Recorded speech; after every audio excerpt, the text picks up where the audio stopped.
Hello. It is me, Rory Paddock, 4 picks from the paddock.co.uk. A little bit later this afternoon, unfortunately. That is because we've got a ton of action on ITV. We've got 4 races from Newmarket and also a race from Carlisle. If you want to know what we're picking in all 5 of those races, then make sure you head on over to our website. You can see it there in the top right-hand corner, as we just see next to my head, picks from the paddock.co.uk. You'll see previews from myself and the rest of the team in regards to who we like the look of, what we're tipping. I actually really like, personally, in one of the big races, a horse that is currently trading, I think, at 28 to 1. Now, if you want to know what I am tipping that horse, then as I've already said, head on over to picksfromthepaddock.co.uk. We've got previews of all 5 races shown live on ITV. Now, I'm not one for being sort of self-congratulatory. However, I think yesterday I did rather well, to say the least, with my 2 selections, 2 each way selections. You can bring up there Mudderwan and Mr. Strutter, which we can see went well. Mudderwan finished second at 11 to 1, and Mr. Strutter was a lovely winner, returned an SP of 14 to 1. So I hope you got on those. Now, the ones I like the look of today, there are 4 of them. 3 on the nose, shorter priced horses, and 1 each way.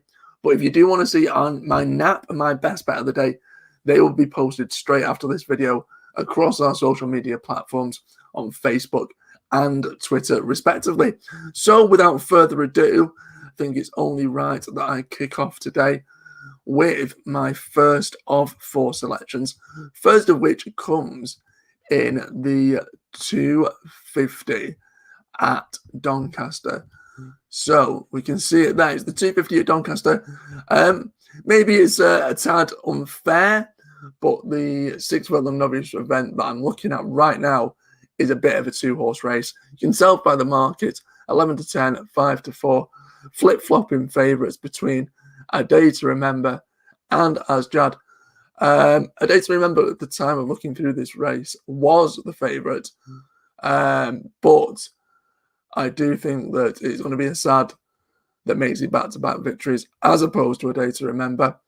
The form of both victories that they've both won recently, it's hardly blistering form, and I do have to acknowledge that Asjad's former rivals have shown not, they're not going to be world beaters. I certainly don't think so.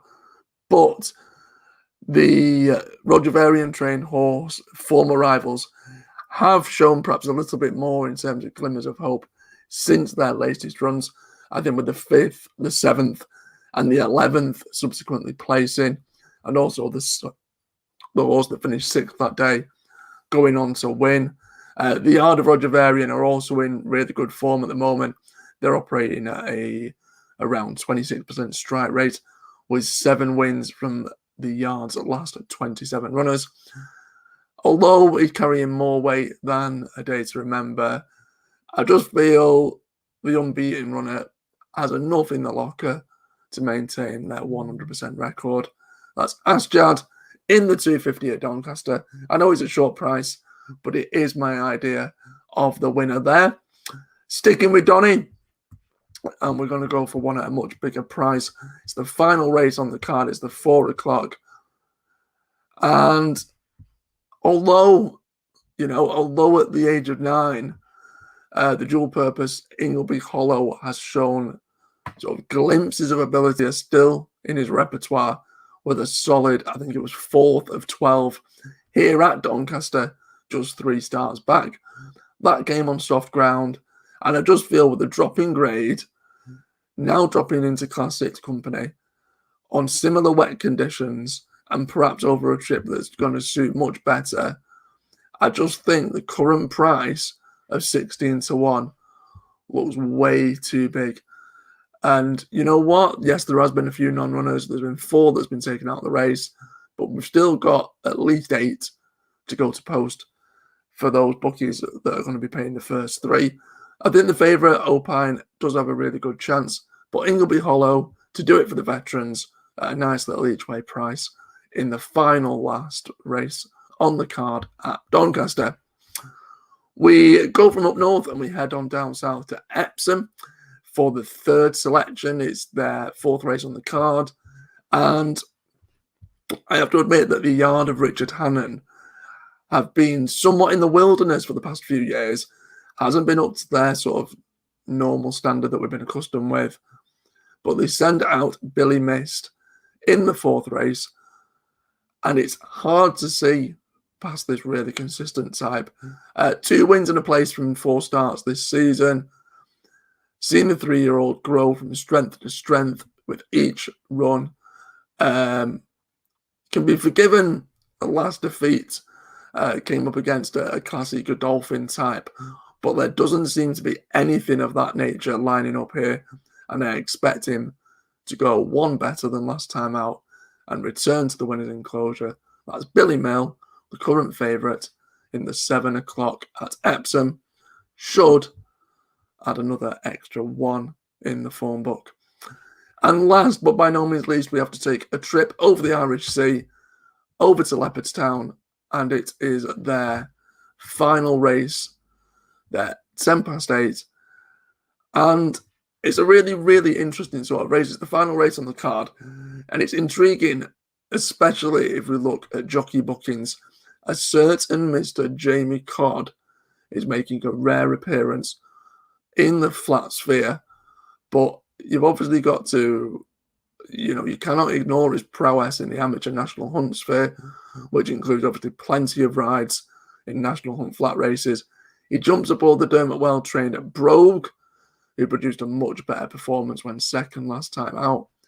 He's more lightly raced than the Joseph O'Brien Shushan Warrior, and I'd be foolish to dismiss the unbeaten Ever Present as well. He was obviously a course and distance winner, but Brogue's the one for me. Represents a big yard with a very intriguing jockey booking, and I'm hoping it will go one better than last time out. Has attracted market support, 100 to 30 into 3 to 1.